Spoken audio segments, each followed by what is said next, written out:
Good afternoon, everybody, and welcome to Dialogue with Deidre. I'm your host, Deidre Malone. I am excited to have a young man who is a Memphis native on the show today, Trey Draper. He is an accomplished coach. He's a leader. You have seen him on ESPN television and radio regularly as an analyst for basketball. He also lends his talents as a play-by-play announcer for the University of Memphis basketball. But he also is a trainer and a coach. But I'm talking to him today because he's also an author. So Trey, welcome to Dialogue with Deidre. Thank you for having me. I appreciate it. I'm very honored. Anytime that I can, speak with someone, especially speak with someone the same race as me, is always an honor. So I'm grateful for sure. Well, look, I was scanning through the book. I have Judith's book. I'm gonna have to get my own copy.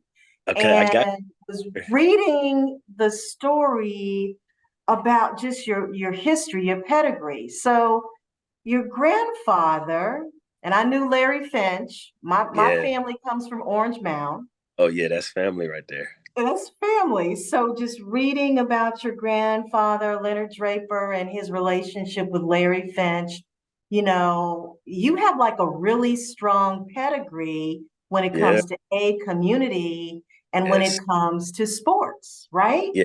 Right. Right.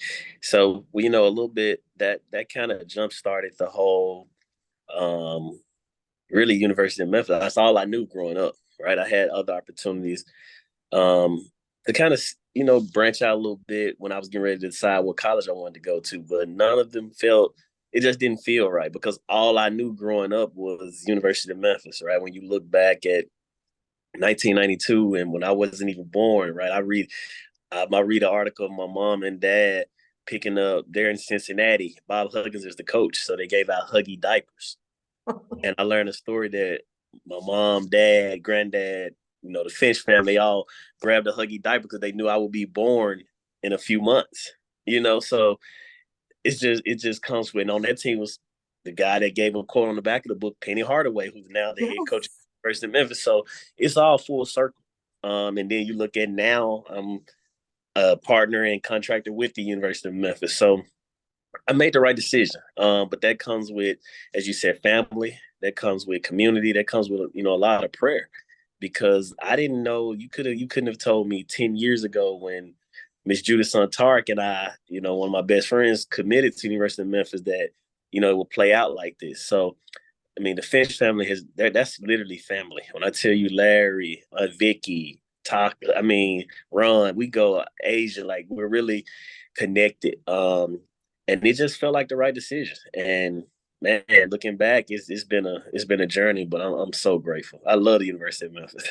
Well, and I think the University of Memphis loves you. One of my close friends, I've had an opportunity to meet Penny a couple of times. My oldest son is 37. I think Kirk is 37. But when I was the director, Trey, of public relations for St. Jude Children's Research Hospital, Randy Wade brought Penny and the basketball team to tour the hospital. And Wow. I had my oldest son with me, so he has a picture of him and Penny, where Penny autographed his U of M shirt, framed. And so when I met Penny recently, I said, look, this is how long I've known you. And he just laughed. I said, yeah, my son is real grown now. Wow. That So time, I mean, that time be moving, man. It's just Penny wanted the when you just talk about genuine and just honest and like myth. I mean, I can go on and on about Penny because he's really the quote the biggest figure athletically, from Memphis. And yes. what he to go out and be accomplished middle school, high school, AAU, now college, like people don't get those opportunities, right? And he could be anywhere in the world right now, right? We know when you have a great NBA career, he could be anywhere in the world playing golf, spending time with his grandkids, spending time with his kids. I mean, and what is he doing? He's coaching at the He University is of Memphis. I mean, leading.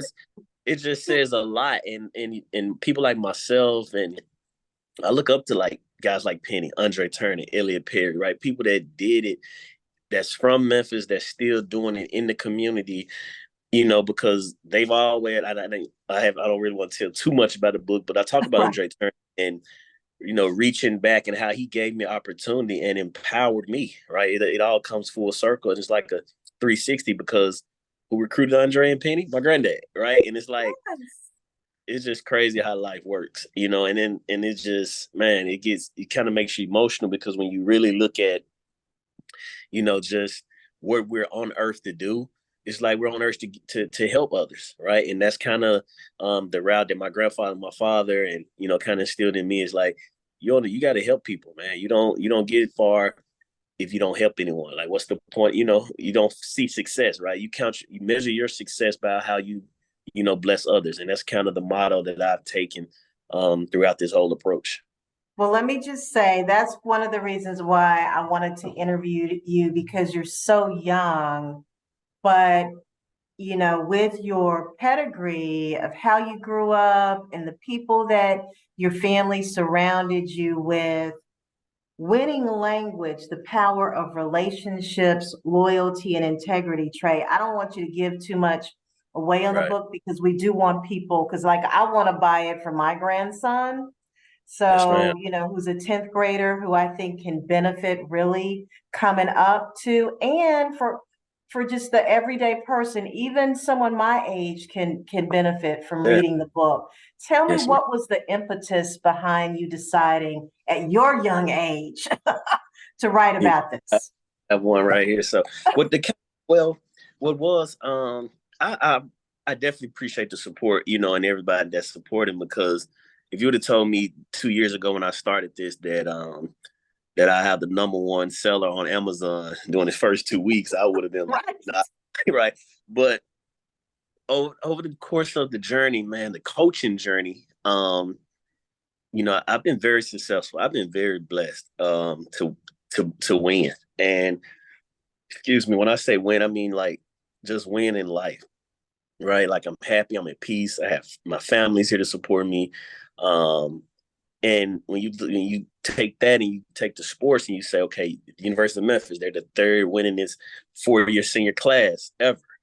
Then you look at coaching, won a state championship at Mitchell, right? Then you go win a national championship. You come back home and working with doing some things with the Grizzlies here and there, and we're winning now, right? It's like it's just the winning follows, and for me, it's like I've been a winner, but what has caused me to be in these rooms, right? I don't have something that I don't think I'm not the tallest. I think I'm nice, but I'm not the most handsome, right? I'm not the Now smartest, you kind of but cute. I'm gonna give you you know, that. You cute.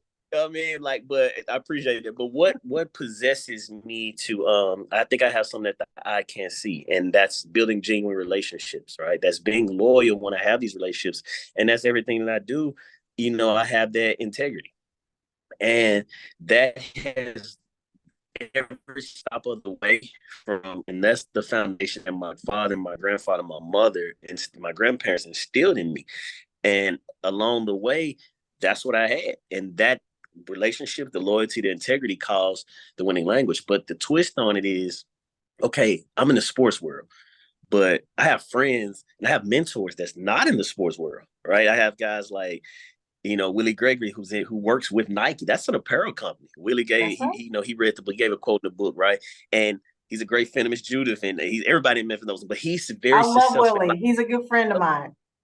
Man, and I interviewed him saying, how have you been so successful over your 30 years in the course?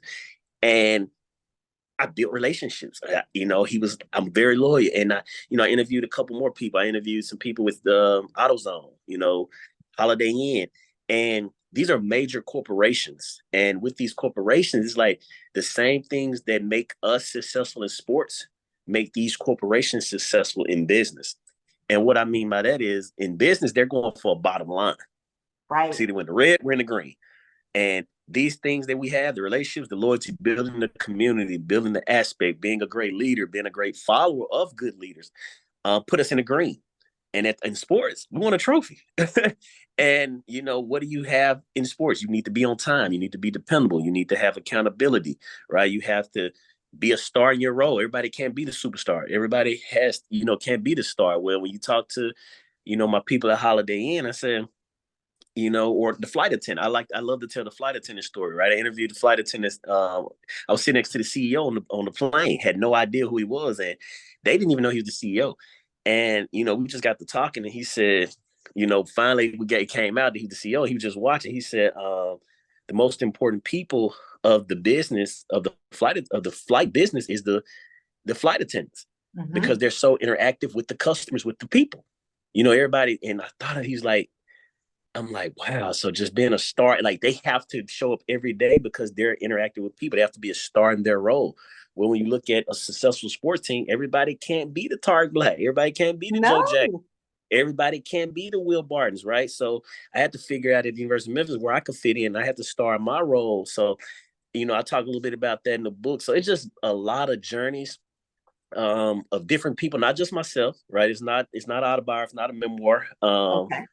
But it's stories of a couple of myself that I went through, but it's also stories of other people, to remain nameless. But it's like, hey, these are everyday life people that not only like us, and they go through things too.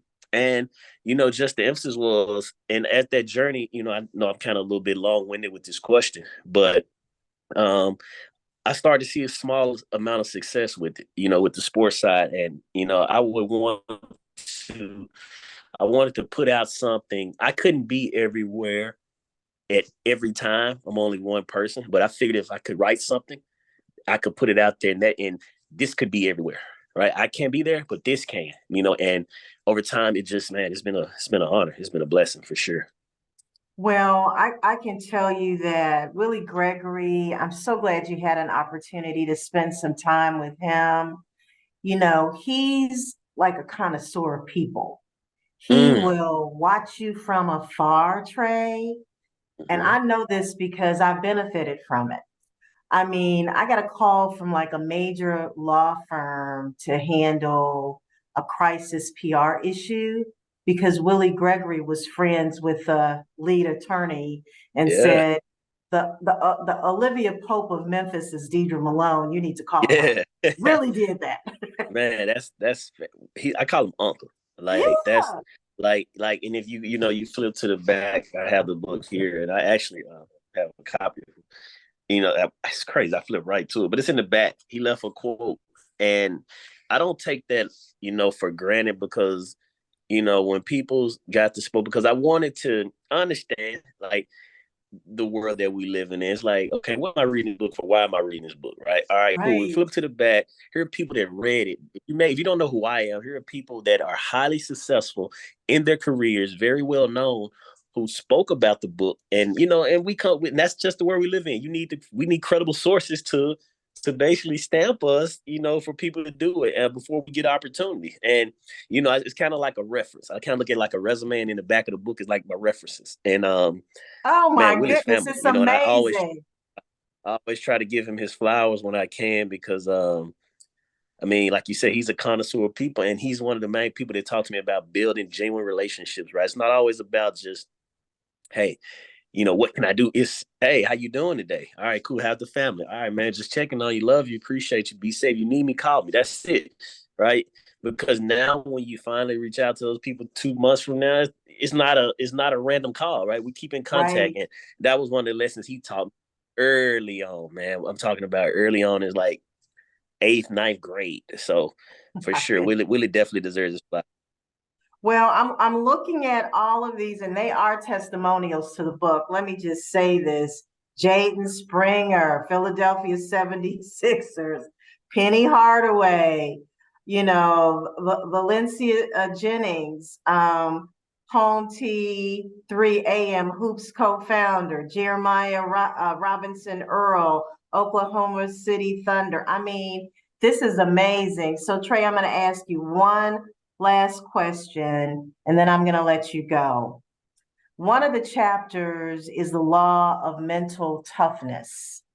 What made you want to write about, I know, being an athlete, being a coach, being, in the community, you have to have mental toughness, but that can translate into any profession, right? Right, for sure. And no, I'm good. I got time. We're good. So if you want to Okay. continue, I just want to make that known. Like, yeah, we're Okay. good. We're good. We're good though. The law of mental toughness is probably my second favorite chapter in the book. And here's why. Because yes, you're going to go through things in sports, right? Everybody knows that, and it's a spinoff of the mumble mentality, right? But the law of mental toughness applies to life. Every day, these people that I reference in the book wake up and they go to work, right?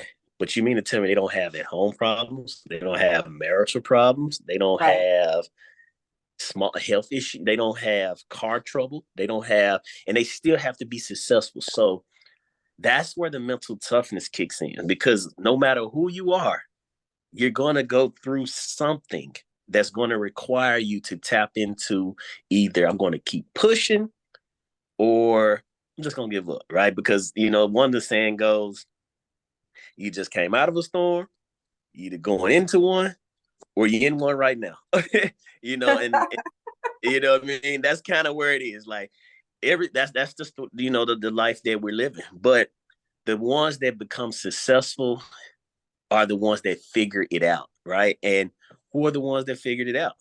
The Willie Gregory's, Yes. the Deidre Malone, the Judah, right? They figured it out. You see, you know what I mean? And it's like, yeah, I kind of reference it with, sports, and I talk about Kobe and Sue Bird, but Kobe tells like, what is mental toughness? Because I study these guys and I study highly successful people, and I say, what makes them so successful? Like, how? You mean to tell me Kobe's so cool? Kobe, and the flip side of the mental toughness, because like I said, it's my second favorite chapter. The flip side of mental toughness is once you read the book, you're going to win. But now Mm, you have toughness to sustain that success. You can't become complacent with it, right? Because now you have to, just when you need mental toughness to break through those troubles, now you're starting to see some success. Now you have to have mental toughness to keep it going, right? And one of my favorite things is Kobe Bryant in the NBA Finals, and he's up 2-0. It's a 4 games out of best out of 7, got to win 4, and they say you're not smiling, right? Like, what, you're not happy? And he says, what is there to be happy about? Job not finished, right? Because just I saw a little success, but the goal is here, right? And to that's the thing. win. Yeah, celebrate your first downs like touchdowns. That's a football Mhm. reference, but comes from J. Cole. But celebrate your first downs like touchdowns, right? But also keep going. Keep going because the world needs you, and you're going to see, and that's what I tell you, you're going to win, right? These are the laws. You're going to win, right? Once you master these things right here, this loyalty and integrity relationship, you're going to win. But now the flip side of mental toughness is when you finally win, how do you keep winning, and how do you help others win? That's important. I think a lot of people, when they become successful, if it's all about them, and they don't reach back, Trey, and try and help others, the joke here at the firm is that, Deidre, you give away the shop. Because I'm always looking for opportunities to try and Yes, give back to the community. yes, So, because I feel like I'm blessed and I should do more. And yes. so, but there's so many people, Trey, that they win and then Mm. they win, but nobody else wins because of their And success, who's winning? right? And who's really winning out here, right? And that kind of goes into my favorite chapter, which is chapter 9, the law of reciprocity. Okay. That's my favorite. The law of reciprocity is my favorite because I tell a personal story in there. By a guy named, Foray, who was hired as the A, he was like the AD at IMG. He was 24. When he hired me, he gave me opportunity. We were the same age. And when I tell you that he just really wanted to see others win, he took a pay cut to hire other people on the staff. He wasn't making $31,000. He takes a pay cut, right? And I tell a story of him moving out of his apartment to sleep in the gym with me Mm. because I couldn't find housing at the time because I was just moving there. It was expensive, right? The time, they only give you a certain amount of relocation. It was just crazy. And he really moves out of his apartment Mm. to come sleep in. I'm sleeping in my office. He's sleeping in his house. He's like, yo, we're gonna figure it out together. When you get it, we will move on. And it's like now I feel like it's my obligation because we're at the end of the day, we wanted to see those kids win. It wasn't about us at the time. And talk about the law of reciprocity goes into what you're saying, right? Um, it's kind of self-explanatory, man, and I really don't want to tell too much about it. But I give a quote, and I actually have a quote at the book. I have it right here, but and it says, embrace the power of giving and welcome abundance into your life. The law of reciprocity is a constant reminder that the kindness and positivity we extend to others will always return to us. And I truly believe that because if I help others, then maybe they'll help somebody. Then maybe they'll help. Exactly. And then maybe we just, we figure it out over time, and that's kind of where I'm at with it. And like I said, the book, and then once again, these are all languages of winning, Yes. right? They're all languages, right? The reciprocity, the giving, the mental toughness, the being a star in your role, the going the extra mile, right? They're outworking the, it's just the law of teamwork, right? You can't do it alone, right? These are different chapters in the book, but then you also go into the principles of the book, right? We talk about applying the winning language, leading with integrity, right? Applying the loyalty, right? Building meaningful relationships, right? That's so there's a lot, it's a lot of juice in it. I've been grateful. I promise I'm extremely grateful because a lot of people have been, very, thoroughly impressed with it.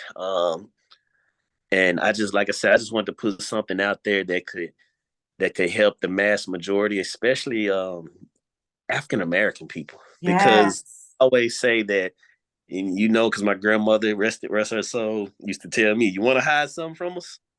Put it in the book." That's And right. they used to tell us that, and I took that to God. I'm like, really? That's what they say. So, all right, cool. I'm gonna put one in here, and then maybe they'll read it. And I've been getting a lot of feedback, and I'm grateful. Well, what we're going to do, Trey, is I want you to tell people where they can get the book Okay. because we're definitely going to push it really hard through Dialogue with Deidre on YouTube, our social media platforms, CMG. We want people to know that they can be a part of the winning language by reading the winning language book. Yeah. So Okay? you can get it on Amazon. It's on Amazon. It's on Barnes and Noble website. Me personally, if you're in the city of Memphis, I would prefer to give you one myself, and sign it for you if you want to purchase one. You can reach out to me on social media because I like to have the feedback. I love the feedback. What can I get better? Like that's another part. Criticism is a part of winning language, right? I want to hear that feedback. So you can reach out to me on Facebook. It's Trey Draper. Twitter, Trey Draper 3. Instagram, Trey Draper 3. If you're in the Memphis area and you want to purchase one, heck, I can even come up to it. Where you mean it's because once I'm in town, like I love that feedback and I love that dialogue because I want you to feel that connection. Because in the inner city of Memphis, we see athletes, we see other rappers and entertainers, but authors are not something. So I want you to have that mutual connections to know what you're reading and know that, hey, oh, this is the guy that wrote this, and have that connection with him. So if you're in the Memphis area, for sure, reach out. If you're not able to, you can get it on Amazon. Um, you just type in winning language, type in Trey Draper, it should come up. But I definitely appreciate the support for sure. Well, Trey, go ahead and put 10 aside for me. And when you come to the office, I'll have my check ready and I will tell you who I want you to autograph the books to. Okay. But go ahead and put 10 aside for me because I'm definitely getting 10. I appreciate you. Thank you so much. Thank I'm you. a And thank you so much for coming on the show. I appreciate you record. so much.